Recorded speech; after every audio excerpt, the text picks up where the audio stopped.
Hi guys, time for another character update video. This time we're gonna go for the third one on the channel, Moonfaded Selyne, my magic oriented character. Um, yeah, we're gonna focus on her story and especially on her build because there was some very peculiar things that happened while developing her character and especially her build. So we're gonna talk about that immediately, okay? Selyne was supposed to be an int build from the get-go, but I had a specific idea that I wanted to try for her. She was never gonna use a great sword. Instead, she was gonna be a dual dagger build. Pretty different, huh? From how it ended up being. She was gonna use the same Ashes of War, or pretty similar Ashes of War, especially the carrion ones. But she was gonna be focused on quick attacks and especially the dagger R2, which is very fast for an R2 and does a good amount of poise damage. But I ended up having to switch to do something different, and this is the one of the key points that I wanted to bring on this video. Sometimes when I develop my characters, I initially go for the vibe or for the idea that I had, So I tried so much to make this idea work because I always thought this the blades of the phalanx, they look so much like daggers, so I thought it would be pretty cool to have a character that was a magic type of duelist, and he was or she was specialized in daggers. So the idea of watching a duelist wearing only daggers, using only daggers, and then she just summons a barrage of daggers to attack at a distance. I always thought this idea was awesome. But at the time, the DLC was not already out, and we didn't have many of the things that the DLC offered, especially this one, the Blessed Blue Dew Talisman, which is the main centerpiece of most of my characters. So it was a very FP consuming type of a build. It was not good, and I was not liking using her. I was actually even getting some kills and some victories on the PvP, but I didn't like the flow, and it lacked so much in other departments. So I decided to try something else, to look for something else. And the biggest concern that I had with Selyne was it lacked poise. It lacked poise not only on the regular attacks, but on the Ashes of War as well. Because if you don't know, the Carrion, not this one, sorry, the Carrion Sovereignty, Carrion Grandeur, and Carrion, I don't remember the name of the other one, but the three Carrion Ashes of War, these attacks, they use the same, they have an added poise value, and the added effect scales with the how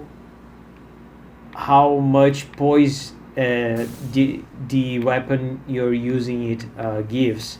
So if you're using Carrion Sovereignty on a dagger build, it gives very low poise. But if you do it on a colossal, I don't know if you can use on colossals, but anyway, on a bigger type of sword, it gives more poise. So this is something that I was struggling in in fighting with Selyne. So I decided to try great swords, and I didn't have any character that would use a great sword. So I decided to change and do this with the this character. So yeah, apparently we're not finding any co-op. So we're gonna just try something as we talk a little bit more about Selyne. Uh, I had a couple of ideas about Selyne's backstory that I wanted to explore, but the idea of introducing a character that had some connection with the giants was not intended to be for her. I just decided on the whim to make it work because the Carians had some connections with giants, and I thought it would fit.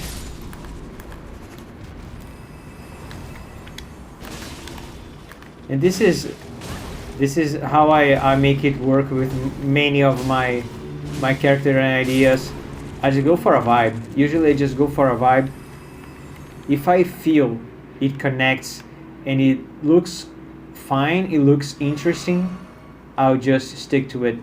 And I do a lot of research to make sure that I'm not talking any type of nonsense according to the lore of the game. Uh, so yeah, after I finished Selyne's story, she was by far my favorite character to use. I loved using her on co-ops, on PvP, any type of interaction really. I still do. I still love her very much, but I get so busy by making the other characters that I usually don't have time to go back to my other creations, which is a little bit sad, but it's something that it can't be helped. I can't help it. I just love trying new things and finding new stuff to do on the characters and do a new story for them. Let's go for the co-op right now. I'm glad we eventually found one. And it seems we're gonna go to the, forgot the name, the Godfrey, go, as people call it, Godfrey. Let's go fight Godfrey. Yeah. This is actually a place which is funny to have a final fight. To dude, don't worry, they don't care, they don't care. Uh, because this is a place that Selyne never reached. I wanted to make this a flaw on her character. This is something that I'm trying. I'm improving to doing my storytelling, bring more flaws to my characters. A flawed character is always a good one, but it is very hard to do in the way that you make that I tell the stories of Elden Ring, because I want to make it as similar as I can to the way that Elden Ring tells their stories. Dude, this guy is stanky.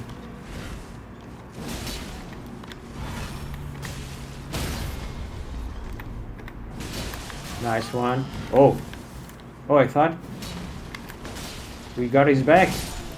Apparently we didn't. Yeah. And one of her flaws that I wanted to do, as I was talking about, I wanted to make her really persistent, but struggling. She's never on the right place to make her wish come true. Dude, what is this combo? Nice one. So she will always struggle, and she'll never reach for Lingdale. At least in the end of her chapter, she might need some help. And this is something that is always interesting to approach when you're making stories, to make the characters seek a connection on other characters. And most of the time when you want to make a character uh, have this will to find another connection, you need to give them some kind of a problem, some kind of a difficulty that they have, and they need to suppress this difficulty, this hardship in another character. So yeah, it's like Selyne knows now, after years and years trying to reach Lindell, that she will never do it by herself.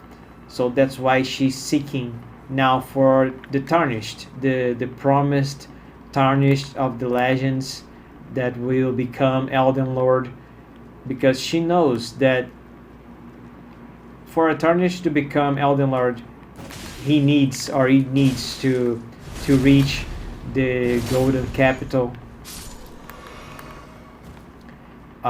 So that's what she seeks now. She seeks for the one that will eventually take her inside. This place we are going right now is probably the place that she longs the most. She wants to be here very badly and reach all the way there to the entrance of the Erdtree to find Radagon. If you ask me, I don't think she knows that Radagon is actually inside the tree. I don't think this is an information that is given to everybody. I think this is something that you find out not only as a player, but as someone who is exploring the lands between, and you go and eventually find that Radagon is in fact the final boss. It's part of the mystery that they try to do with Elden Ring. Alright, time to find Godfrey. He goes jump right in, and we go too. Dude, what is he doing?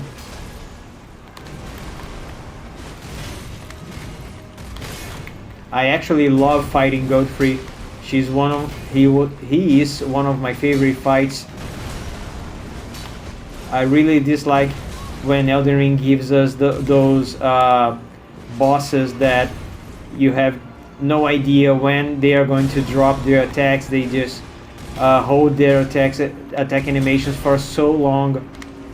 And I think Godfrey has the exact amount of frames that you feel. It's like a dance, it's like it's your turn, now it's my turn, and then you stop, and then I stop, and then you continue, and I can go. It's really satisfying. It's like Bloodborne in a sense, but reminds me of Dark Souls 1 too somehow.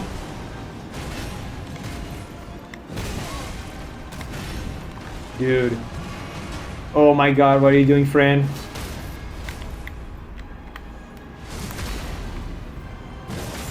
Yeah. I need to pay more attention.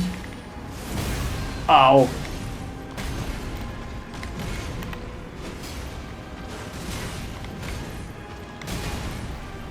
Dude, go back.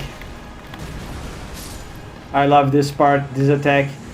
He just stomps on the ground, and you have just enough time to jump and do a jumping attack. GG, my man. Very close. That was very close, but yeah, he played well.